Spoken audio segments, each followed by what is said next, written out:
Yo Rana, and welcome to FM Tahiti. I hope you're all doing well. It's actually been a little while since I've done any recording, so the video's been going up because I had a bit of a backlog to get through, which meant I could take a bit of time off over the Easter bank holiday weekend. So I hope you all had a good weekend, enjoyed what sun there was.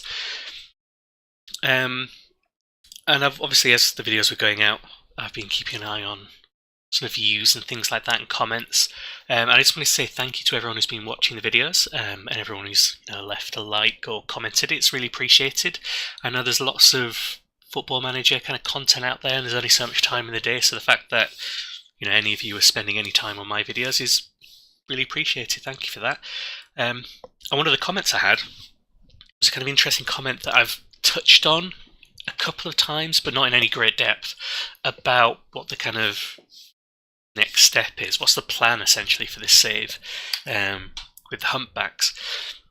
And originally the plan was that with the Humpbacks we were going to get some nice immediate short-term success, get some money into the club, dominate the league, and be able to start pumping out better quality Austral Island players because we've got better facilities, and improve the league overall, but also the national squad, and then maybe move on and do the same to another club. But obviously what's happened is that we've not had that kind of success. In fact, look at the overall balance. Almost £750,000 of debt saddled onto the club. Expanded the stadium, but not any of the facilities. I've not even been able to take any extra coaching course badges. I'm only on my National B license. That's as far as I've got. I think I got to do my first one, which was the B, and that was it. Although we've got some cup wins, so we've got some good milestones there, we don't have anything huge. So we're not in a position where we've not done that. We've not improved the Austral Islands side or our facilities. In fact, we've got to the point where debt and administration is a real issue. And if we look at the league at the moment, I mentioned a couple of episodes ago that administration is a thing. So Papite had 7 points deducted, so they would be not much higher, but they wouldn't be in the relegation zone. If we had 7 points deducted from us, that would drop us out of the running for the title. We have managed to get to the OCL, and if we somehow manage to win it this year, then next year we should be in the Club World Championship, and we would get, even just by losing that very first match, enough money to clear the debt we currently have, which wouldn't be enough to actually put us in the black, because by that point we'd be even more in debt. We may have already had some kind of point deduction by that point. And it's not just Papite, another side has had it as well. I can't remember off the top of my head. So the Fatu Huku Corollars have also had some points deductions, only 5 points winning the championship. So again, not a massive issue for them, but it's there, it's a thing. So what might happen is, before we get to the point where we can dominate with the Humpbacks and improve the facilities, we might actually just have to jump ship. So if we go into administration, we've run the club into the ground, and we start losing players, because I imagine if we're in administration we won't be able to say no to the offers we get in for people like Yanin and Gerard. We would have to let these kind of big names go, and there's always a few offers that come in that I say no to every window. If that happened and our club gets kind of stripped the bones, we can't bring in new players, we can't compete, then I'd have to move. Anyway, so I'm hoping that administration is not going to be an issue.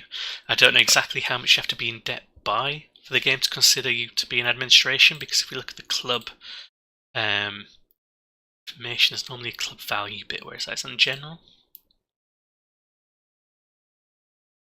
Is that just in finance? There used to be a bit which was, what's the value of the club? So we're insecure. Facility. No, maybe it isn't there anymore, maybe it's not a thing. But there we go. So we're in a position where there's a lot of debt. It's a lot of debt for us to deal with. So if that happened and I had to jump ship, because I probably wouldn't carry on with the Humpbacks much beyond that. Not because I'm not up for the challenge, I am, but just because that's going to be a bit of a slog for the save. And I do want to try out a few other teams. So I'm going to go through in this video I should probably mention this right at the beginning, a few different teams that I might consider moving to if it all goes horribly wrong with the Humpbacks. There'll be no gameplay in this, it won't be as long as the other ones unless I ramble on. But there are a few clubs I've got my eye on I'd quite like to go to. So in the Premiership, the first one to look at is Motu 1. So Motu 1 play on a clay pitch.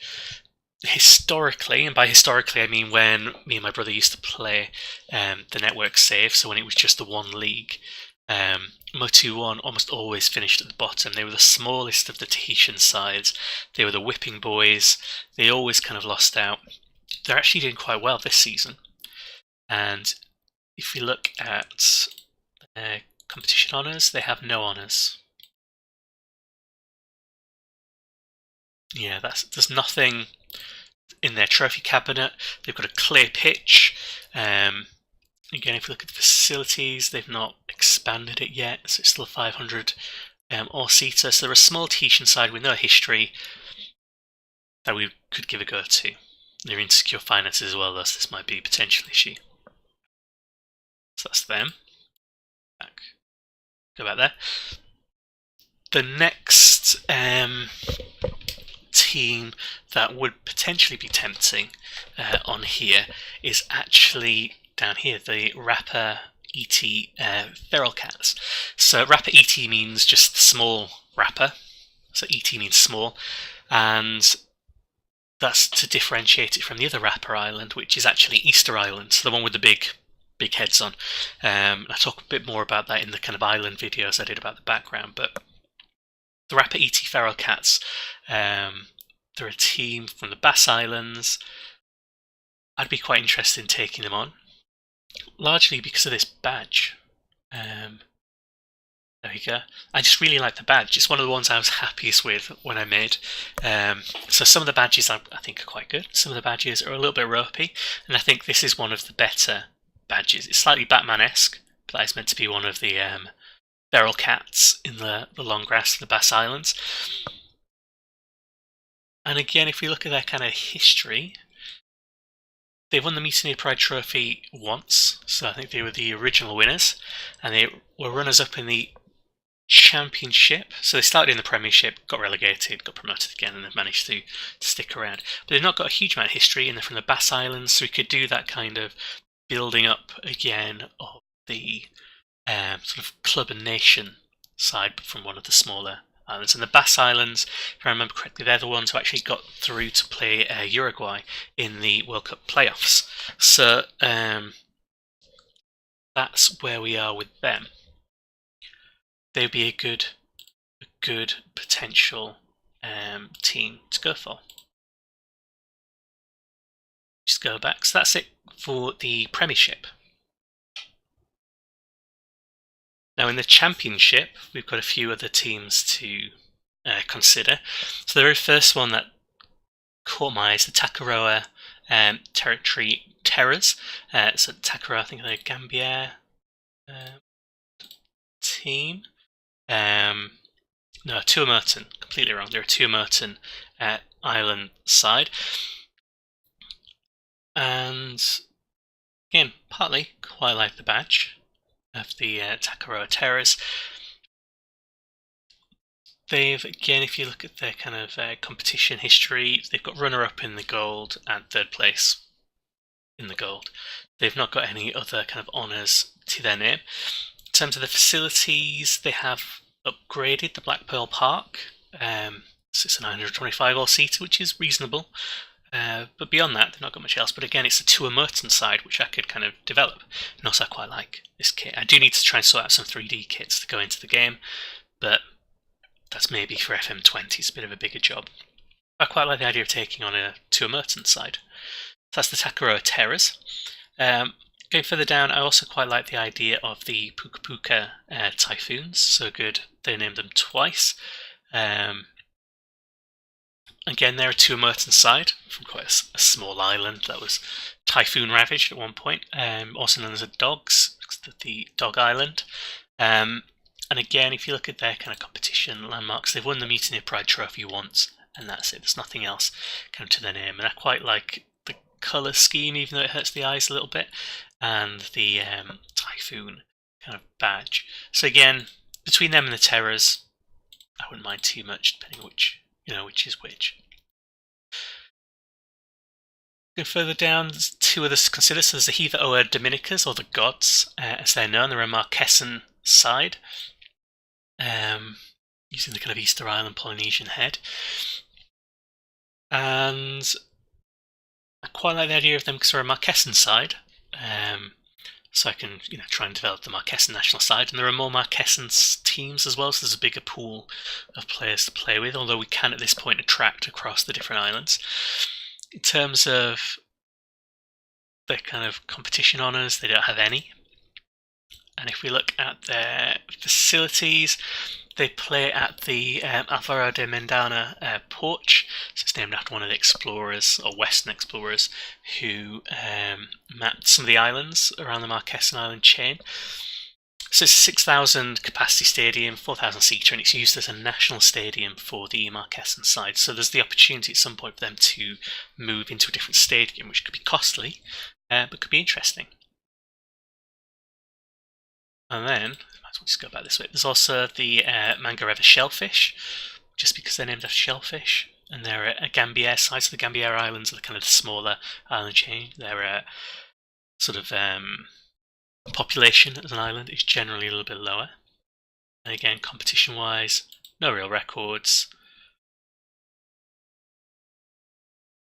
Quite like the little badge. There's nothing special though. Facilities-wise, they play at the Shellfish, Mount Duff, Pitcairn Connect Stadium, which is the national stadium for the Gambier Islands. So it's 5,000 capacity, but only 1,000 seats. So again, they've got the opportunity to move into a different stadium, because they can't expand the national stadiums.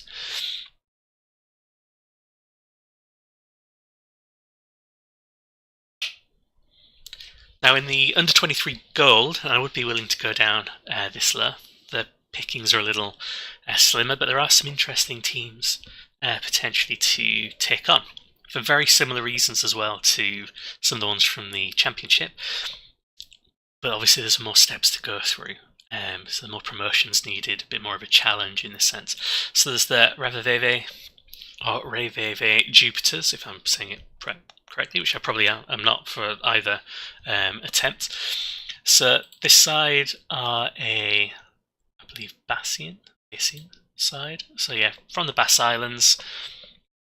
In terms of their kind of history, they have won the under-23s gold once. That's it, there's nothing else to do. In terms of facilities, they've upgraded the starred the shark skin to 181, and again they're a Bass Island team. They're on an island that's surrounded by sharks. I cannot off the top of my head, I cannot remember why Jupiter is an important aspect of this. I don't know if it's something where you can see Jupiter quite clearly in the sky quite often. Something like that. I don't know why that's there. I would check that out if I did take them on. The badge is alright. It's a bit of a mismatch of things thrown together. But again, I could do that kind of club and nation thing and improve Jupiters. Go further down, there's also the Vahanga Vines. So the Vahanga Vines are the newest team. So in the various iterations I've done of this database, so from when me and my brother did it in sort of 12 and 13 all the way through, this is the one I added for FM19. They didn't exist in our previous one, so it doesn't matter to you because it's the first time you've ever seen this database. I've never YouTubed it before. But for me, it just means they're quite a new, fresh side.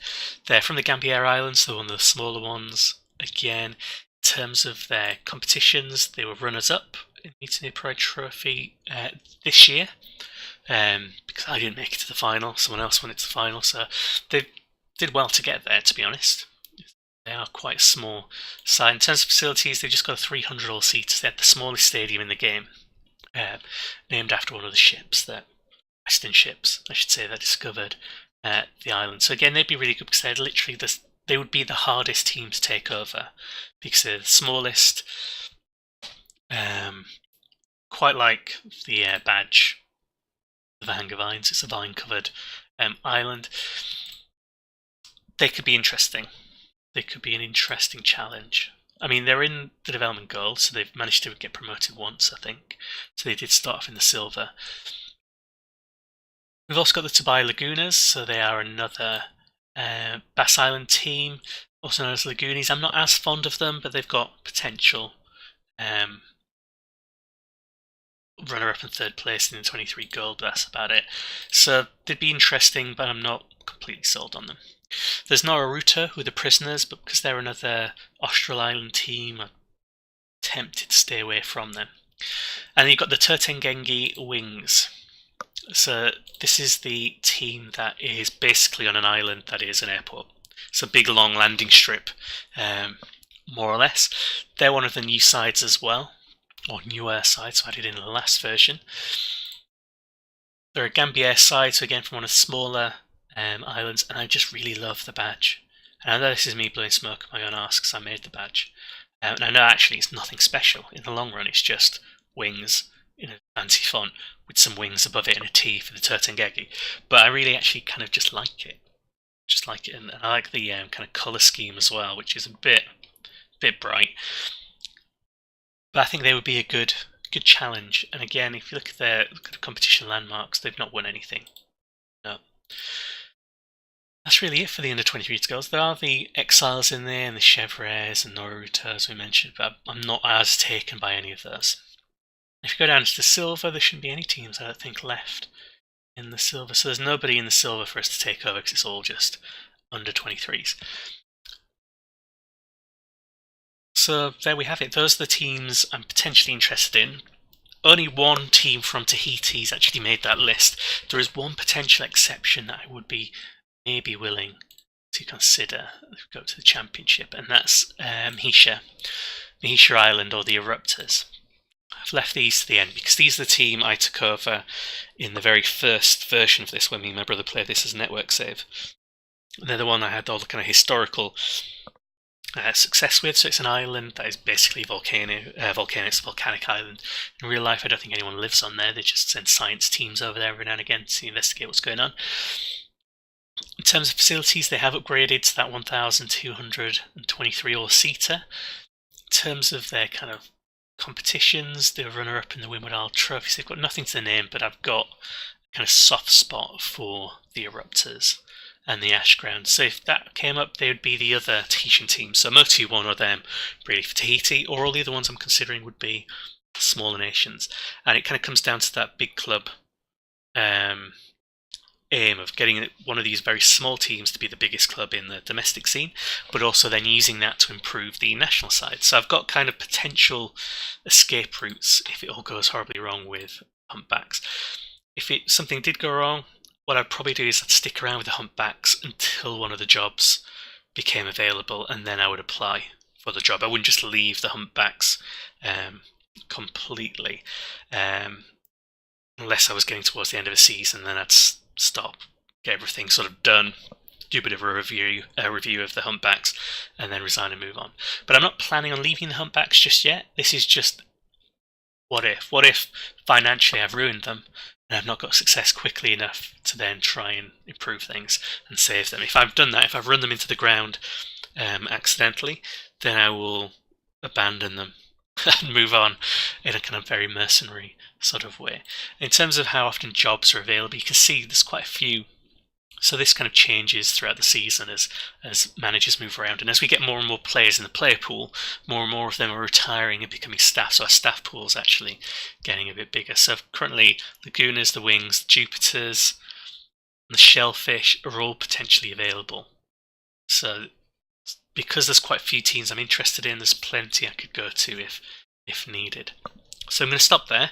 Thanks for watching. I'm sorry there's no kind of gameplay in this. I just wanted to, fully answer that comment about what I would like to do. What's the long-term plan? The long-term plan is to hopefully not only win the Club World Championship with the team, but improve the standard of the league overall, so more teams are winning and challenging, even if it's not me doing it. And also get to the point where the international sides are doing better and hopefully get to a World Cup. So they were, I guess technically the Bass Islands were 2 games away from it, because they had that 2-legged affair with Uruguay where they got beat. It was 3-0 over the course of the two legs, which isn't horrendous, but we only have that half place in the World Cup to challenge for. So what I want to do is get a side into the World Cup and hopefully do well. The long-term ambition of winning the World Cup is probably impossible, but I'm just going to keep playing this game all the way up until FM20 comes out, and then depending on where we are, I might carry on. So if we're close to one of those goals, whether it's winning the Club World Championship, I hope I win it well before then, or if it's, you know, getting into the World Cup and getting to maybe the knockouts, something like that, I'll probably carry on and then do a kind of review before moving on to FM20. But this is my save. This is the save I enjoy. I've got a couple of side saves that I play kind of offline, but this is the one that I'm putting most of my energy into. So thanks very much, and next video will be back as planned for the OCL group stage, which you can see is there on the right. We've got next to look forward to. Thanks very much.